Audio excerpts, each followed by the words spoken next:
Kyla, curse cause of stress she felt right now. Isang araw pa lang pero ramdam na niya ang bigat ng responsibilidad niya bilang may-ari ng isang kumpanya. My God, sino bang mag-aakalang ganito pala kahirap ang ginagawa pag may-ari ka ng kumpanya, ang daming i-memorize, ang daming dapat alamin. Kahit maliliit na detalye ay hindi pwedeng makaligtaan o basahin, cause it can cause harm to the company. Jesus Christ. Natampol niya ang kanyang noo. Maggagabi na at heto pa rin siya sa kanyang mini office, hindi lumalabas. Nakafocus lang sa kanyang binabasa. Tinuruan naman siya ni Maren ng lahat ng gagawin, mga sasabihin at kung ano mga dapat at hindi dapat. At madali naman niya yung nakuha at napag-aralan. Yun nga lang mas gusto niyang mas mapag-aralan pa ang mga yun, for her to be ready on her battle against her step-aunt. Hayes. He sighed nang sumagi sa kanya ang isa pang problema. Yun ay kung paano makukumbansi ang unknown shareholders ng kumpanya, na ibenta sa kanya ang stocks nito, kahit sana 10% lang, at least lamang siya sa kanyang step-auntie niyang sa Kim. Naikuyong niya ang palad sa inis. Kung bakit ba kasi may mga taong mas asama, at ganid sa pera at kapangyarihan. Kagaya na lang ng step-auntie niya. Para makuha ang pagmamay-ari ng daddy niya, gumawa ito ng kasamaan, at yon ang hindi niya mapapalampas. Oh God help me, tanging naibulalas niya. A knock on the door ang nakapagpaangat ng kanyang tingin, at pumasok doon si Colin kasama ang makulat niyang baby. Oh my baby, thank you for visiting me, exaggerated niyang sabi sabay yakap sa anak, at pinugpog ng halik sa mukha. Rinig na rinig naman niya ang paghagikak nito. Nagpupumilit makita ka, at gabi na daw di ka pa rin makita, wika ni Colin na ikinangiti niya dito, sabay balik ng tingin sa anak. Did you miss mommy? Super. But Mama Mela told me that you are so busy, so I need to find a right time, to disturb and visit you, marteng sagot nito na sinabayan pa ng pagrolyo ng mga mata. Natawa tuloy siya sa inakto ng anak niya. Such a cutie, sabay pisil ng matambok nitong pisngi. And tell me young lady, where did you learn that rolling eyes of yours? Tanong niya dito. To Mama Mela mommy, she said while giggling.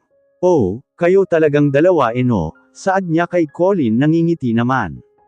Thanks sa inyo ni Mela ha, masyado na akong nakaka-isturbo, saad pa niya. Piningot naman nito ang ilong niya sa kangumuso. A kiss will do to repay me my heiress. Wika nito na ikinangiwi niya. Yucky patiling sabi niya, na ikinatawa ng anak niya at ni Colin. Kahit kailan talaga baliw ka, sumbong kita dyan kay Mela makita mo, buti natatagalan ka nun no. Pabirong tanong niya sa kaibigan. Kita naman niya ang pagngiti nito ng tipid bago nagsalita. Need niya magtiis kung ayaw niyang mawala ng ganitong kagwapong lalaki. Hinampas niya ito sa balikat. Wala ka din talaga kasing yabang Sanggwapo aber. At wala akong makita. Taas kilay niyang tanong dito. Nginisihan naman siya nito. Wala ka talagang makikita dahil bulag ka, bulag na nga manhid pa, he said as if he is whispering, kaya hindi niya naintindihan ang huling sinabi nito. May sinasabi ka Colin? Wala. Sabi ko lumabas na tayo, at sabay-sabay na tayong kumain mahal na high-res. Hey! Singhal niya dito, sa kabinalingan ng anak niya, na nakangiti lang na nakamaang sa kanilang dalawang nagsasagutan. You hungry baby? She asked. Brenna pouted her lips. Mom, I am not a baby anymore, reklamo nito. Oh fine, young lady. Is that okay? Tanong niya sa bata na ikinaaliwalas ng mukha. Now that's better mommy. She held her daughter's arm, at iginiana niya ito palabas ng mini office niya. Hindi pa nga ito nangangalahati sa hagdan ay nagpakarga na sa Papa Colin niya, na agad namang binuhat ng isa, masyado kasing spoiled ng dalawa ang anak niya. But she was very thankful because of these two. Hindi niya alam ang gagawin, kung wala ang dalawa sa tabi niya. Si Colin at Mela lang ang umalalay sa kanya mula umpisa hanggang ngayon. They love her Brenna as their own daughter. Ito ang tumayong pangalawang magulang ng anak niya. At hanggang ngayon, she doesn't even know how to repay them. Hey! High-res na pangit, tutulala na lang dyan. Gutom na kami oy. Malakas na sigaw nito na nakapagpabalik sa kanyang sarili. Yay! Hindi niya namalayan na nakatulala na pala siya, habang ang dalawa ay nasa baba na. Coming. Nakangiti niyang sagot dito, na agad naman siyang inungusan. Arte ng Colin, sapakin niya kaya. Kaso baka magalit si Mela. Hawak niya ang mga papers na pipirmahan na lang niya, para mailipat ang kanyang share sa totoong nagmamay-ari nito. Sa totoo lang, he bought that shares mula nang malamang may gustong magkamkam nito sa totoong may-ari, at unti-unti nang nakukuha ng babaeng yun ang halos 20% share ng kumpanya. At hindi lang yun, pati ang ilang ari-arian ng namayapang stepbrother ng babae, ay nakuha na din ito. Kaya naman kumilos agad siya. He will not let that woman to be succeeded on her plan. Pero hindi niya din akalain na magagamit din pala niya yun, para sa kanyang plano, he chuckled. Maya-maya lang ay pumasok ang kanyang secretary. Napatiimbagang siya para sa sasabihin nito, at kahit paano ay umaasa siyang good news ang sasabihin nito. News. With baritone voice he asked his secretary, while leaning on his chair, and tapping his finger on the table. Mr. Soriano asking for an appointment, sir. Sagot naman ng secretary niya. Then what did you said? He asked again. I said, that I will relay his message to you, sir, she answered. Good. Tell him, that I already set the date and time. But in one condition, I want to talk to the one and only Heiress of Branson, you get me. Only her, he said emphatically. Tumango naman ang secretary, at agad na nagpaalam. A weak smile formed on his lips. Finally everything is going smoothly according to his plan. Can't wait to meet you, my Heiress. Nagkukumahog sa pag-aayos si Kyla, she need to be assured na maganda at presentable siyang haharap, sa unknown shareholders ng kumpanya. Patulog na sana siya kagabi, nang katukin siya ng kanyang tiyo, saying na pumayag na si Mr. Unknown, na makipag-usap sa kanila. But she's still wondering, if bakit ang gusto nito ay siya lang ang kakausapin. E di mas lalo tuloy siyang kakabahan nun, kasi mag-isa lang siya. Paano pala kung masamang tao yun? Oh my God, ayaw pa niyang mawala sa mundo. She tilted her head. Mukhang nababaliw na talaga siya, at kung ano-ano na ang mga pumapasok sa utak niya. One more deep sigh, sa kanya naisip ang lumabas na. You ready? Tanong ng kanyang tiyo Ed, na nasa baba na pala, at inaantay siya. She nodded her head, as if my choice siya, diba? Hindi naman pwedeng mag-back out. Colin will drive you, nak, saad pa nito. Give me your phone, princess. Napamaang naman siya sa winikan ng kanyang tiyuhin. Po, just hand me your phone, ulit pa nito, kaya napilitan siyang ibigay ang smartphone niya sa tiyuhin. Kita naman niyang tila may kinalikot ito doon, at ibinalik din ito sa kanya. Just dialed 1 if you think you're in danger, nak. Nakaantebe lang si Colin sayo. Please be safe, okay.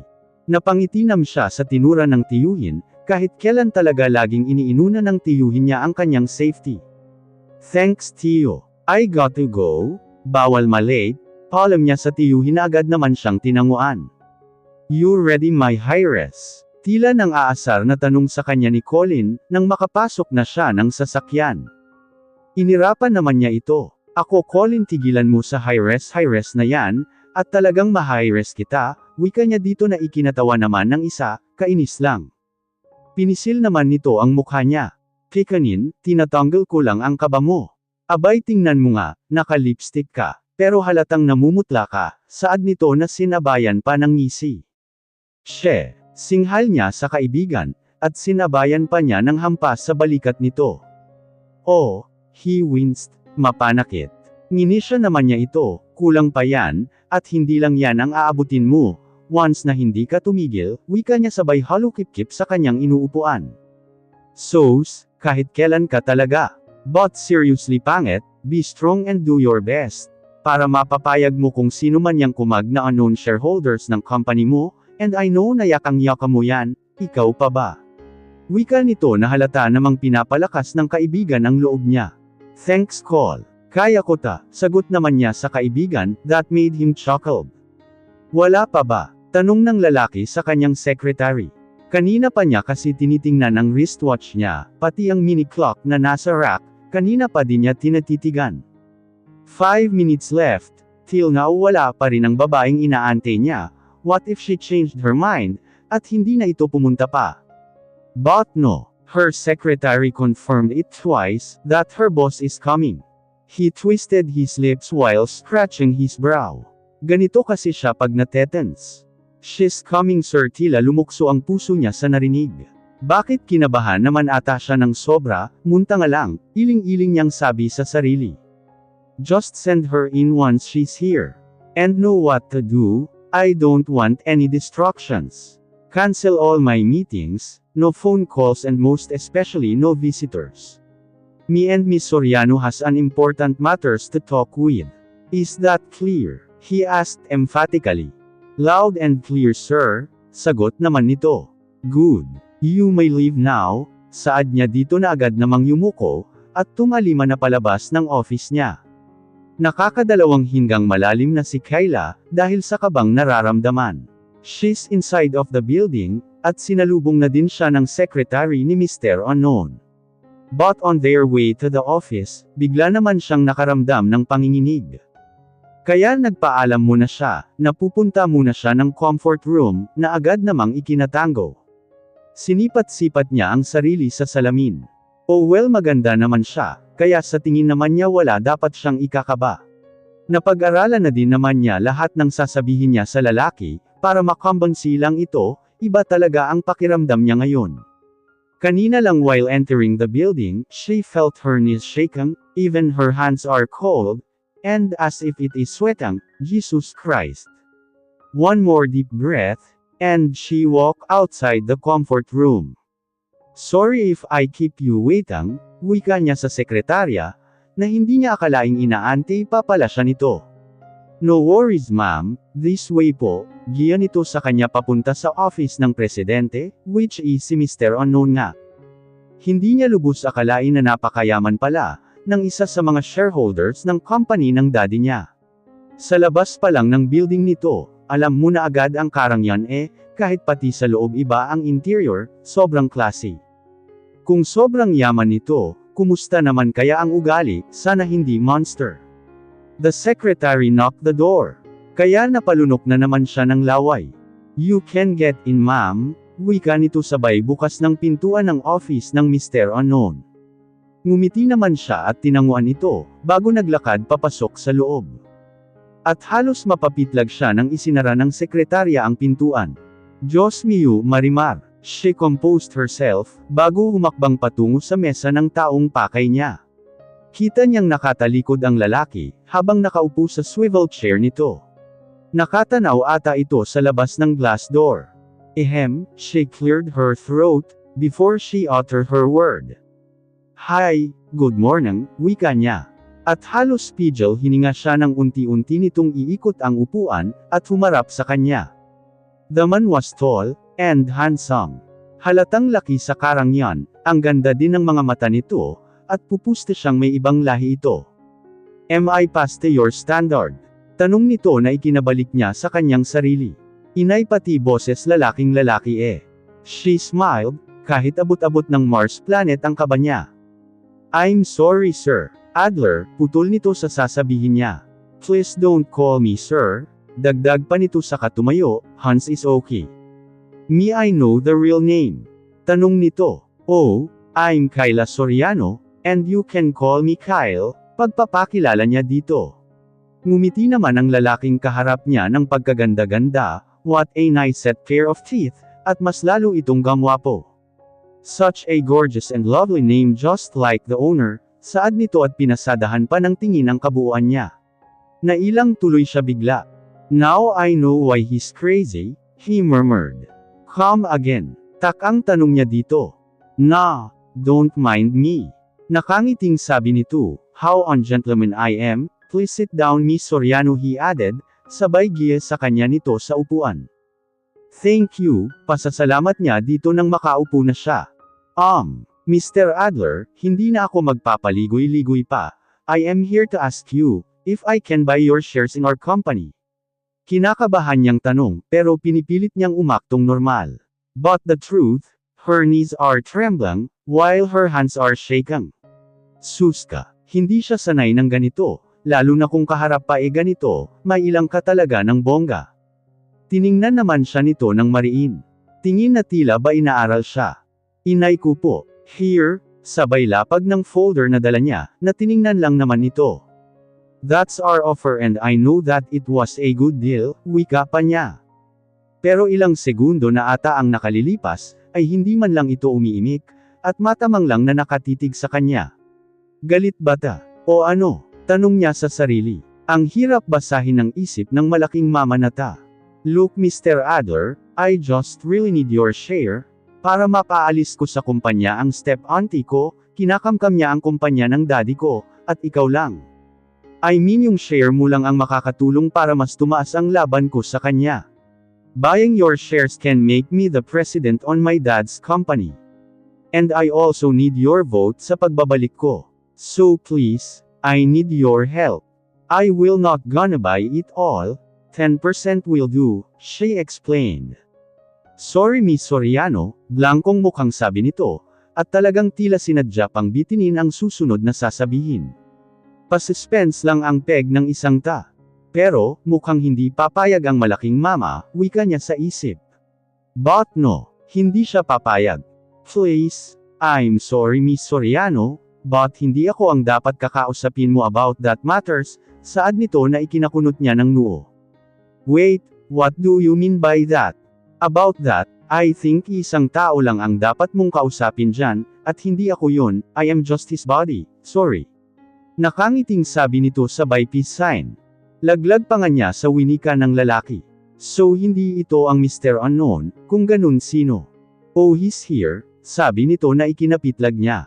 Sabay ng pagbukas ng pintuan ang paglingon din niya sa inginunguso ng lalaking kausap. You, halos walang boses niyang tanong. You, halos walang boses na sabi ni Kayla, nang makita kung sino ang totoong Mr. Unknown na nagmamay-ari ng shares na gusto niyang bilhin. Ilang beses pa siyang kumurap, baka sakaling namamalikmata lang siya, but no. Totoo nga ang nakikita niya sa mga oras na yun. Ang taong matagal na niyang hindi nakikita, ang taong sobrang namimiss na niya, ang taong ama ng anak niya, heto at kaharap na niya ngayon. Hindi niya maiwasang hindi mapigil ang hindi makaramdam ng kaba, at ewan niya at bigla siyang binalot ng takot, lahat ata ng tapang na inipon niya, ay nawala na ngayon, dahil sa mga titig ng kanyang dating asawang si Benedict.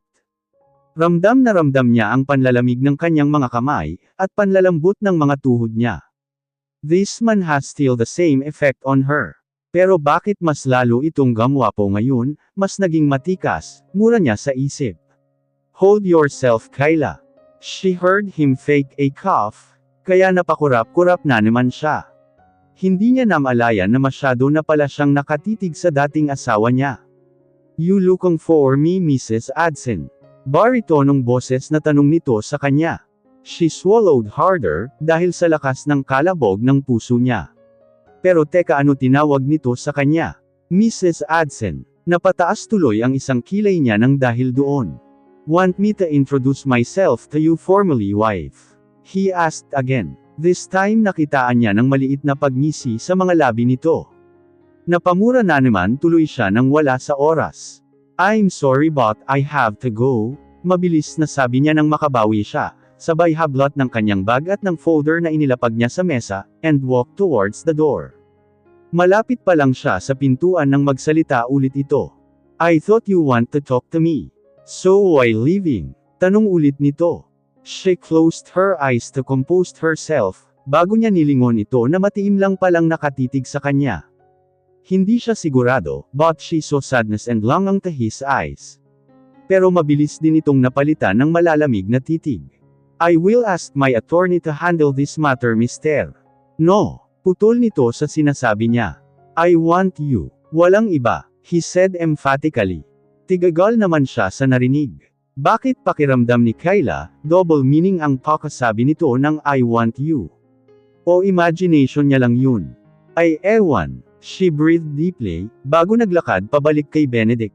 Fine, since you are here already, why not tackle about this matter right? Pilit na pagtataray na wika niya dito. Magtataray na lang siya, at least kahit paano mabawasan ang kalabog ng puso niya dahil sa kaba. Tumikwas naman ang gilid ng labi ni Benedict sa sinabi ni Kayla. Good then, sit down please, sabi niya sabay giya niya dito sa upuan, Bago tinapunan ng tingin ng kaibigan niyang tsismoso, na mukha namang nakuha ang ibig sabihin ng mga tingin niyang iyon, kaya agad ding nagpaalam para lumabas ng office niya. Rinig niyang tikhim ni Kyla, kaya binalingan niya agad ito. "Can we start?" Mataray na naman na tanong nito sa kanya. Pero in fairness natutuwa siya sa pagtataray nito. Alam niya kasing pinipilit lang nito ang pagtataray. Which is bagay na bagay naman sa asawa niya. Sa ilang taong hindi niya ito nakita, he can say that she totally changed. Sa hitsura pa lang nito grabe na ang pinagbago. Kung dati ang ganda na nito, ngayon mas lalo pang gumanda, and she's very seductive. Oh, mura niya sa isip ng madako ang mga mata niya sa mga labi nito. He knows how he missed that sweet lips of his wife. Kung pwede lang niya itong sunggaban ng halik, ay gagawin niya. But no. Ika nga step by step. Pasasaan ba at matitikman din niya ang mga labi na yan? Wala sa sariling nakagat niya tuloy ang ibabang labi niya. Are you ready to discuss this matter? Or are you just gonna gawkang at me? Biglang tanong nito, na ikinabalik niya sa sarili. Ow, sorry about that, may naisip lang ako.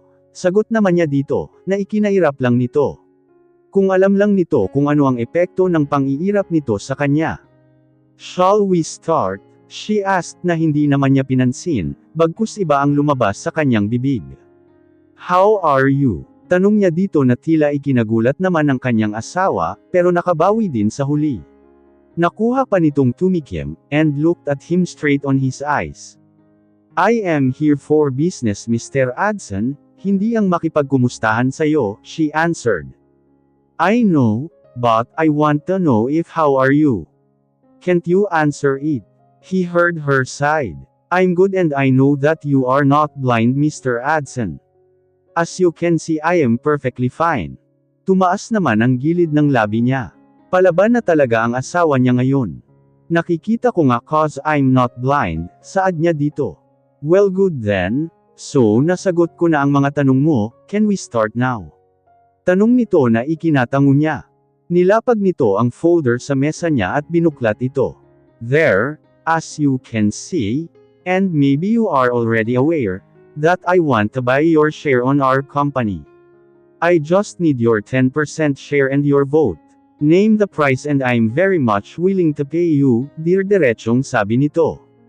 Pinakatitigan naman niya ito, bago kinuha ang folder na nasa mesa at kunyari binasa.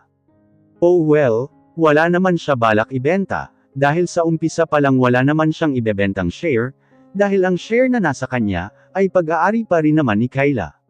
Pinalabas niya lang na siya ang nakapangalan doon, but the truth is nakapangalan ang shares niya kay Kyla. Mula nang malaman niya ang totoong pagkatao ng asawa, mula sa Tio Ed nito, at panganganib ng kumpanya ng ama ng asawa niya, ay palihim silang gumawa ng plano, para makuha ang ilang share sa ibang shareholders ng company. Alam kasi nila na unti-unti nang nakukuha ng step-auntie nito ang kumpanya.